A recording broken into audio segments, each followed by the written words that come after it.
Unidad didáctica 6. El derecho del trabajo. Esta es la primera unidad del segundo bloque de contenidos del módulo de formación y orientación laboral correspondiente al derecho laboral. En ella vamos a ver unas cuestiones introductorias como qué es el derecho del trabajo, las fuentes y principios de este, los organismos públicos laborales, las principales características de la relación laboral y los derechos y deberes de los trabajadores.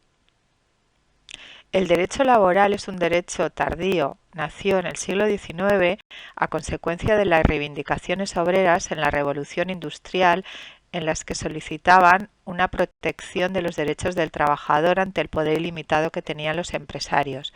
En este contexto nació el derecho laboral, que es el conjunto de normas que regulan las relaciones entre empresarios y trabajadores derivados del contrato de trabajo.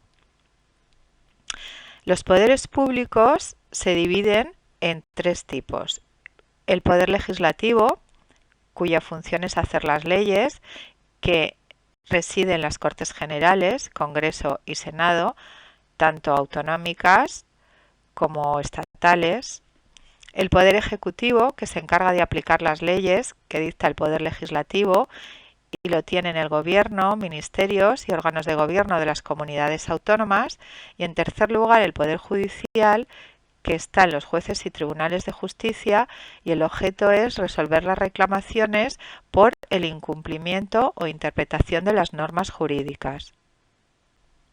Las fuentes del derecho laboral son los distintos tipos de normas que se pueden aplicar en la relación laboral y que van a regular las relaciones entre el empresario y el trabajador. Serían las normas de la Unión Europea, Constitución Española, tratados y convenios internacionales y de la OIT, leyes y normas con rango de ley, reglamentos, convenios colectivos, contrato de trabajo y, por último, la costumbre laboral. Desde que en 1986 España entró a formar parte de la Unión Europea, todas las normas de la Unión Europea son directamente aplicables en nuestro país y están por encima de toda nuestra legislación, incluida la Constitución. Hay diversas normas de la Unión Europea, pero vamos a resaltar las dos fundamentales, que son los reglamentos y las directivas. Los reglamentos son directamente aplicables y obligatorios en los distintos Estados miembros desde el momento en que se publican en el Diario Oficial de las Comunidades Europeas, y las directivas son normas que son obligatorias con respecto a los resultados a alcanzar, pero cada Estado tiene libertad en la forma y medio para adaptar esa directiva a su país en un plazo determinado. Un ejemplo de directiva es la Directiva de 1989, que obligó a España a hacer una ley de prevención de riesgos laborales. Esta ley se hizo en el año 1995 de acuerdo con las directrices que indicaba esta directiva. La Constitución española, aprobada el 6 de diciembre de 1978, es la norma más importante de nuestro ordenamiento jurídico. Está en el rango superior de todas las normas españolas. Su contenido está dividido en tres grupos: los derechos fundamentales, los derechos y libertades de los ciudadanos y los principios económicos y sociales que tienen que regir la política social y económica de los poderes públicos. Establece también las bases de la organización del Estado español y tiene un conjunto de principios relacionados con el derecho de trabajo en el título 1 de la Constitución, como son el derecho a la huelga, a la libertad sindical, a la igualdad, al trabajo, a la promoción a través del trabajo, a un salario adecuado, a la libre elección de profesión y a la negociación colectiva. Las normas internacionales están por encima de toda la legislación española, excepto de la Constitución. Como normas internacionales más importantes están los tratados internacionales y los convenios de la OIT. Los tratados internacionales son acuerdos que se firman por España con uno o más países y que cuando se publican en el BOE, en nuestro país, ya entran a formar parte de nuestro ordenamiento jurídico. Normalmente son tratados bilaterales en los que se reconocen derechos en un país y correlativamente en el nuestro. Luego están los convenios de la Organización Internacional del Trabajo, del que España forma parte, por lo que todos los convenios de la OIT son vinculantes desde el momento en que se suscriben. Las leyes son normas que deben respetar la Constitución española al estar por debajo de esta. Debemos distinguir dos tipos, las que están creadas por el órgano legislativo, que son las leyes orgánicas y las ordinarias, y las que están creadas por el órgano ejecutivo, por el Gobierno, que son otras normas con rango de ley. Las leyes creadas por el Poder Legislativo estarían en un escalón por encima de otras normas con rango de ley. Las leyes orgánicas son aquellas que regulan materias importantes como los derechos fundamentales y para su aprobación requieren la mayoría absoluta de los miembros del Congreso. Mayoría absoluta implica que la mitad más una de los miembros del Congreso voten a favor de esa ley. Si en España el Congreso tiene 350 diputados, tendrían que votar a favor de la ley 176. Un ejemplo es la Ley Orgánica de Libertad Sindical.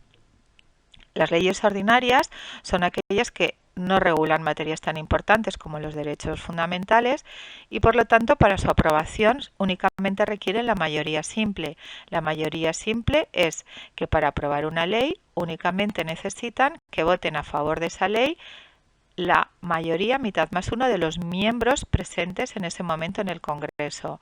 Es decir, que si de los 350 diputados han asistido 300 para aprobar esa ley, se tiene que votar a favor de ella 151 personas. Un ejemplo de esta sería la Ley de Prevención de Riesgos Laborales. El segundo grupo de leyes, que son las creadas por el Poder Ejecutivo Gobierno, son normas con rango de ley. Al no ser una facultad específica del Gobierno la creación de leyes, tienen que tener una delegación o realizarlo en caso de urgencia. Tenemos dos tipos. El Real Decreto Legislativo, que es cuando las Cortes han delegado en el Gobierno que elabore una determinada ley. Un ejemplo sería el Real Decreto Legislativo que aprueba el Estatuto de los Trabajadores. Y el Real Decreto Ley es cuando se crea esta ley por el Gobierno porque existe una urgente y extraordinaria necesidad, pero para que esta ley tenga validez posteriormente tiene que ser ratificada por las Cortes. Un ejemplo sería el Real Decreto Ley de medidas urgentes para la reforma del mercado de trabajo. Los reglamentos en el orden jerárquico estarían por debajo de las leyes y la función que tienen es desarrollar el contenido de estas. Según el organismo que las aprueba, se dividen en reales decretos cuando se aprueban por el Consejo de Ministros, por ejemplo, el Real Decreto que aprueba el Reglamento de los Servicios de Prevención, que se realizó por el Ministerio de Trabajo, órdenes ministeriales que son aprobadas por un ministro, por ejemplo, la orden que aprueba el nuevo modelo de salario, y resoluciones que son dictadas por las direcciones generales o secretarías de Estado de cada ministerio.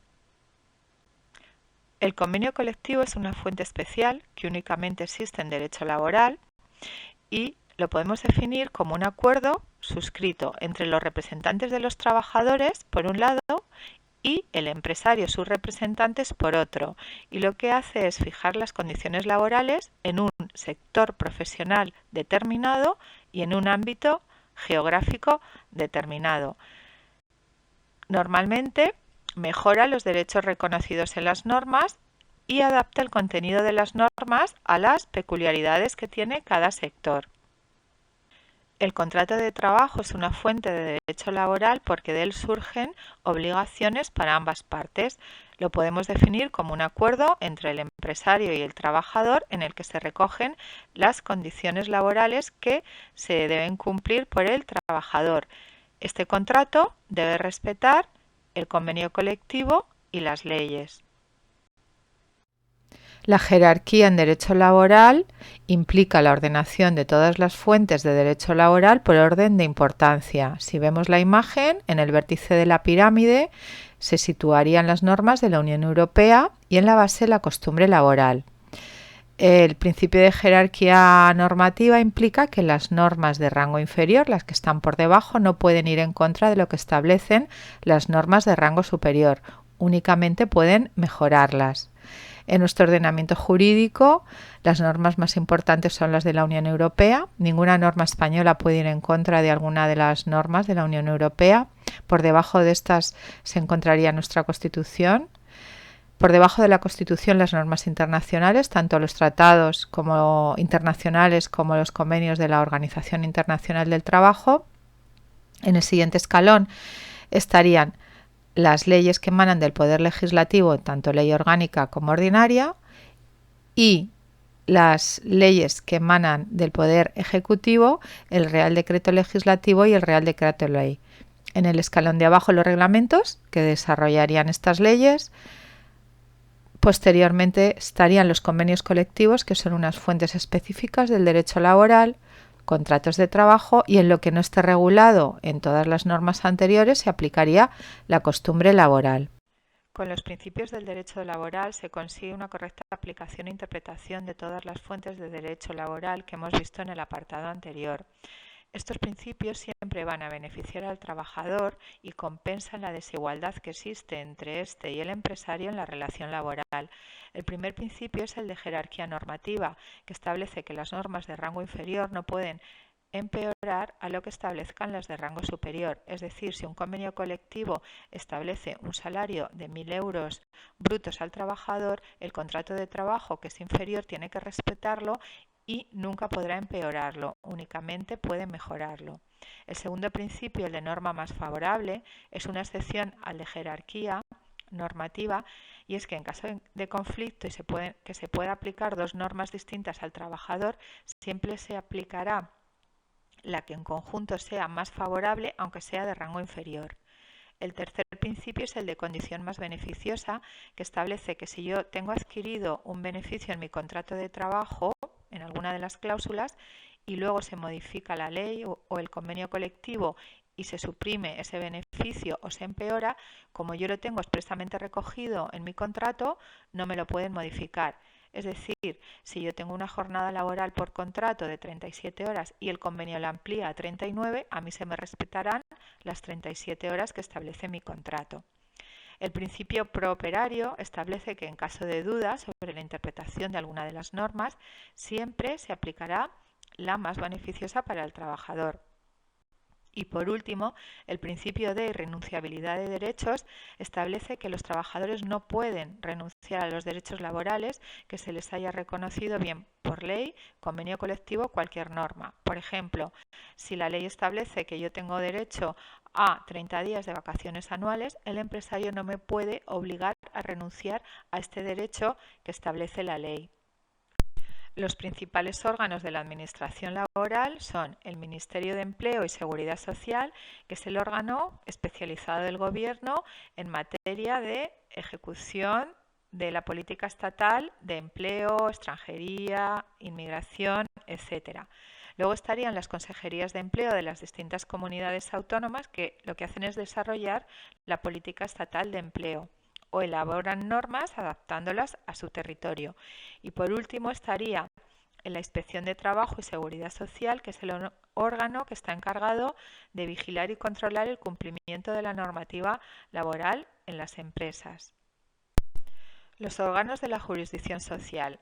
El Tribunal Constitucional no forma parte de la jurisdicción social, resuelve los recursos de amparo que se interpongan por la vulneración de los derechos fundamentales del trabajador que están recogidos en la Constitución o cuando se solicite una inconstitucionalidad de las leyes. En la pirámide, en la parte de arriba de la jurisdicción social, estaría por tanto la Sala Social del Tribunal Supremo, que lo que hace es revisar y unificar criterios de las sentencias de los tribunales superiores de justicia. Por debajo estaría la Sala de lo Social de la Audiencia Nacional, que tiene competencia nacional y resuelve procesos laborales con un ámbito que supere el de la comunidad autónoma. Por debajo de este estarían las salas de lo social de los tribunales superiores de justicia. Hay uno en cada comunidad autónoma y resuelven los conflictos cuya competencia sea de lo provincial y los recursos que se presenten contra las resoluciones de los juzgados de lo social.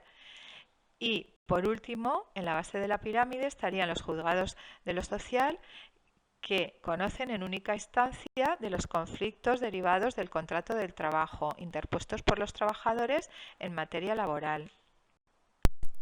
En la relación laboral, un trabajador presta servicios retribuidos y de manera voluntaria por cuenta ajena bajo el ámbito de ordenación y organización de un empresario. Por tanto, las principales características que se derivan de esta definición sería, en primer lugar, que es una relación personal, es decir, el trabajo debe ser realizado por el trabajador contratado. No se admite que sea sustituido por otra persona para la realización de ese trabajo. Es voluntaria, nadie está obligado a trabajar ni a firmar un contrato de trabajo. Es por cuenta ajena. Por cuenta ajena implica dos circunstancias. Primero, que el fruto o el producto del trabajo no pertenece al trabajador, sino que ese resultado pertenece al empresario. Y por otro lado, que el trabajador no asume el riesgo en la empresa, es decir, cobra el salario fijo independientemente de si la empresa obtiene beneficios o pérdidas.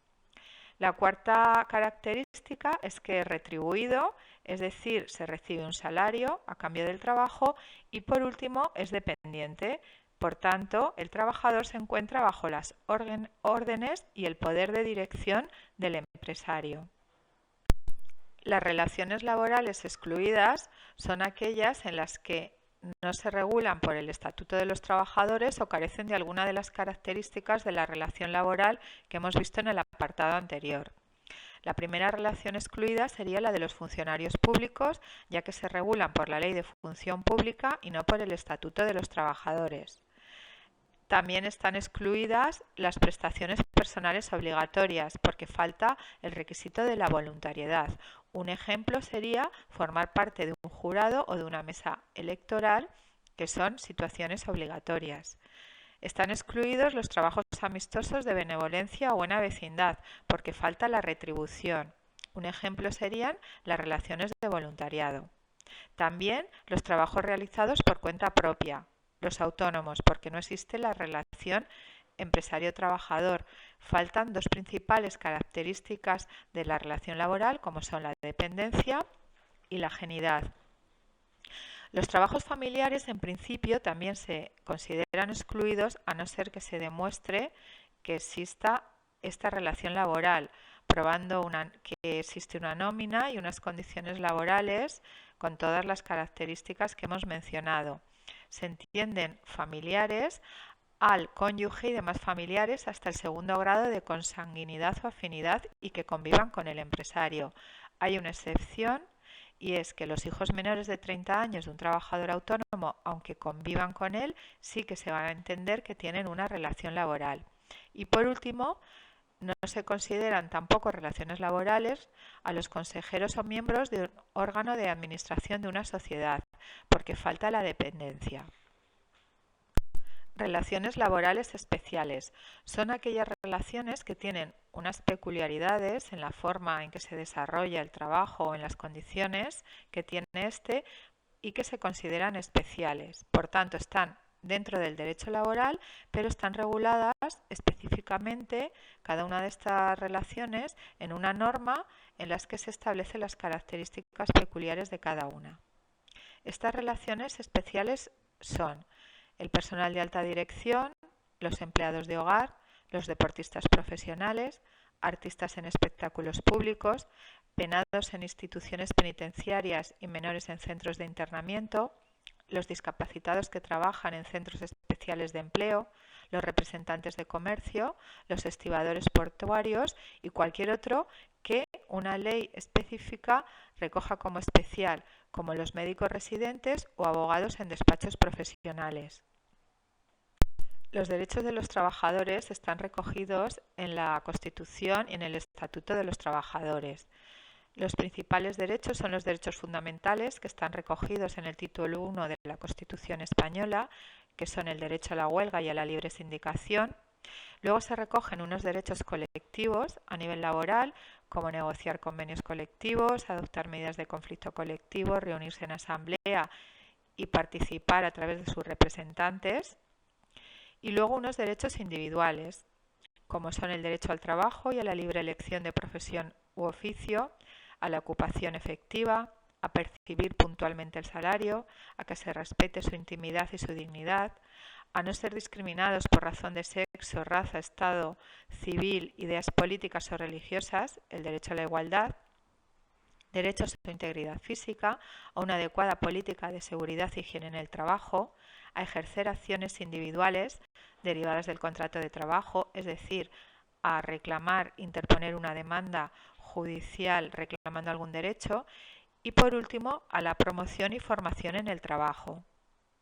El derecho a la libertad sindical está recogido en la Constitución española. Es un derecho fundamental y por tanto está recogido en una ley orgánica, la Ley Orgánica de Libertad Sindical, que establece que todos los españoles tienen derecho a sindicarse libremente para la promoción y defensa de sus intereses económicos y sociales. Esto implica que todos tienen derecho a sindicarse, pero nadie puede ser obligado a afiliarse a ningún sindicato. En la Constitución también se reconoce el derecho a las asociaciones empresariales. La libertad sindical comprende los siguientes derechos. El primero es el derecho a fundar sindicatos. También se pueden suspender o extinguirlos. El derecho de cualquier trabajador a afiliarse a un sindicato, a realizar la actividad sindical, a separarse del sindicato y a elegir a sus representantes dentro de cada sindicato. Un sindicato es una asociación de personas permanente que ejerce una actividad profesional para representar y mejorar los intereses profesionales y las condiciones de trabajo de sus asociados. Normalmente se asocian los trabajadores por sector de actividad y se pueden distinguir sindicatos a nivel nacional, autonómico, interprovincial, provincial, local, de empresa o centro de trabajo. Las principales facultades que tienen los sindicatos son, en primer lugar, representar a los trabajadores ante la administración u otras entidades estatales o de comunidad autónoma, la negociación colectiva, que es una de las facultades más importantes, es decir, el hecho de negociar convenios colectivos, participar como interlocutores ante la administración pública y en el sistema de solución de conflictos, promover elecciones para los representantes de los trabajadores en las empresas, tanto delegados de personal como comité de empresa, y pueden obtener cesiones temporales de uso de inmuebles patrimoniales públicos. Los delegados de personal son los representantes de los trabajadores en las empresas o centros de trabajo que tengan más de 10 empleados y menos de 50. En aquellas empresas que tengan entre 6 y 10 trabajadores se podrán elegir delegados de personal, concretamente un delegado, cuando lo decidan los trabajadores. El número de delegados de personal que va a haber en las empresas son, en empresas hasta 30 trabajadores habrá un delegado de personal y en empresas de 31 a 49 trabajadores habrá 3 delegados de personal. Aquellas empresas que cuenten con más de 50 trabajadores, el órgano de representación recibe el nombre de comité de empresa. Las funciones que realiza el comité de empresa son exactamente las mismas que los delegados de personal, lo único que el nombre es distinto. Se llama comité de empresa, igual que en empresas hasta 49 trabajadores se llamaban delegados de personal. El número de miembros de este comité depende del número de trabajadores que tenga la empresa, según la tabla que aparece en la diapositiva, que no es necesario conocer. Por ejemplo, en un tramo de 50 a 100 trabajadores, los miembros del comité de empresa van a ser 5. En una empresa que cuente con 400 trabajadores, se le aplicaría el tramo de 251 a 500 y el comité de empresa estaría compuesto por 13 miembros. Las competencias de los representantes de los trabajadores, tanto de los delegados de personal como de los miembros del comité de empresa, son las siguientes. En primer lugar, tienen derecho a recibir información de la situación económica de la empresa, del sector, contratos realizados por la empresa, sanciones que ha impuesto, accidentes de trabajo, enfermedades profesionales, etc. En segundo lugar, tienen derecho a negociar colectivamente el convenio colectivo que se aplicará a los trabajadores de la empresa. También tienen derecho a emitir informes previos a algunas decisiones empresariales, como puede ser una modificación sustancial de las condiciones de trabajo o una reestructuración de la plantilla. Tienen también derecho a vigilar y controlar el cumplimiento de la legislación de seguridad social y seguridad y salud por el empresario en la empresa. Y por último, van a participar y colaborar en la mejora del clima social de la empresa y en la promoción de las condiciones de igualdad entre las trabajadoras y trabajadores de la empresa. Las garantías de los representantes de los trabajadores son, en primer lugar, tienen derecho a que se abra un expediente contradictorio cuando se les imponga una sanción por falta grave o muy grave. En este expediente serán oídos el resto de representantes de los trabajadores. Otra garantía es que, en caso de modificación, suspensión o extinción del contrato de trabajo por causas objetivas, tienen derecho o prioridad a permanecer en la empresa por delante del resto de trabajadores. Por otro lado, no pueden ser despedidos ni sancionados por acciones realizadas en el ejercicio de su representación. Este derecho lo tienen durante todo el tiempo de su mandato y hasta un año después de la expiración. Tienen derecho también a expresarse libremente en materias relacionadas con su representación y, por último, disponen de un determinado número de horas retribuidas para realizar sus funciones, en los que, en vez de realizar un trabajo, pues van a estar haciendo sus funciones. Estas horas van en función del número de trabajadores de la empresa. Por ejemplo, en empresas hasta 100 trabajadores tienen 15 horas al mes para realizar estas funciones. Los trabajadores tienen derecho a ejercer su derecho de reunión a través de la asamblea. La asamblea tiene que ser convocada por los delegados de personal o por los miembros del comité de empresa, o si se hace por los trabajadores, tiene que ser como mínimo por un 33% de los trabajadores de plantilla.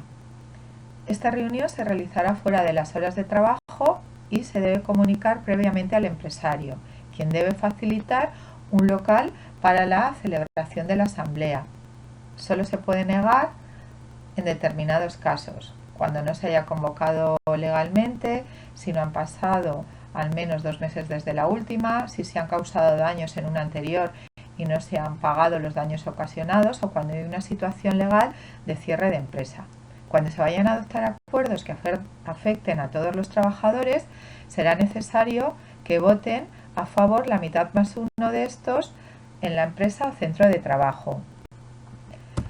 El convenio colectivo es un acuerdo entre los representantes de los trabajadores y el empresario, sus representantes, que nace a consecuencia de la negociación que se desarrolla entre ambos. El contenido del convenio se divide en 2 tipos. Por un lado están las disposiciones normativas, que son aquellas que regulan condiciones de trabajo, como puede ser jornada, salario, mejoras sociales, etc. Y por otro lado están las disposiciones obligacionales, que son aquellas que aseguran el cumplimiento del convenio por ambas partes. Por último, el ámbito del convenio se divide en personal, que indica qué trabajadores van a estar afectados; geográfico, en qué territorio se va a aplicar; funcional, en qué actividades o sectores económicos; y temporal, cuál va a ser el periodo de vigencia de este convenio. El derecho de huelga es un derecho fundamental que está reconocido en el artículo 7 de la Constitución española, pero de ejercicio colectivo. En la Constitución española se reconoce el derecho de huelga de los trabajadores para la defensa de sus intereses. Mediante este derecho se cesa temporalmente en el trabajo para que el empresario ceda las pretensiones de los trabajadores. Las consecuencias a nivel laboral del derecho de huelga son que el contrato de trabajo queda en suspenso, lo que implica que cesa la obligación de trabajar por parte del trabajador y, por otro lado, cesa la obligación de abonar el salario por parte del empresario. Tampoco se cotiza la seguridad social por los días de huelga y el trabajador se encuentra en una situación de alta especial. El cierre patronal está reconocido en la Constitución española, aunque a diferencia de la huelga no es un derecho fundamental. consiste en el cierre de la empresa por parte del empresario como respuesta a una huelga de los trabajadores, pero para que se produzca solo se puede realizar en determinadas circunstancias, y es cuando exista un peligro o violencia contra las personas o daños graves para las cosas en la empresa, cuando se haya producido una ocupación ilegal del centro de trabajo o la posibilidad de que se produzca, o cuando se altere el proceso normal de producción por inasistencia o irregularidades que impidan gravemente este proceso. Para que se proceda al cierre patronal se exigen dos condiciones, y es que se comunique a la autoridad laboral en el plazo de 12 horas desde que se ha procedido a cerrar el centro de trabajo, y se limitará al tiempo indispensable hasta que desaparezcan los motivos que lo provocan. Los efectos del cierre patronal legal es que los contratos se encuentran suspendidos y los trabajadores quedan en una situación de alta especial en la seguridad social. Las distintas formas de solución de conflictos son, por un lado, la negociación, en las que son las propias partes, el empresario y el trabajador, las que aportan la solución al conflicto, y por otro lado, la conciliación, mediación y arbitraje, en las que interviene una tercera persona. La conciliación, en este procedimiento, las partes contrastan sus pretensiones ante una tercera persona que no propone ni decide ningún tipo de solución. Este procedimiento es obligatorio cuando se interpone una demanda judicial en la mayoría de procedimientos laborales en las que las partes, empresario y trabajador, tienen que pasar previamente a la vía judicial por un conciliador en el servicio de mediación, arbitraje y conciliación, e intentar llegar a un acuerdo previo a la vía judicial.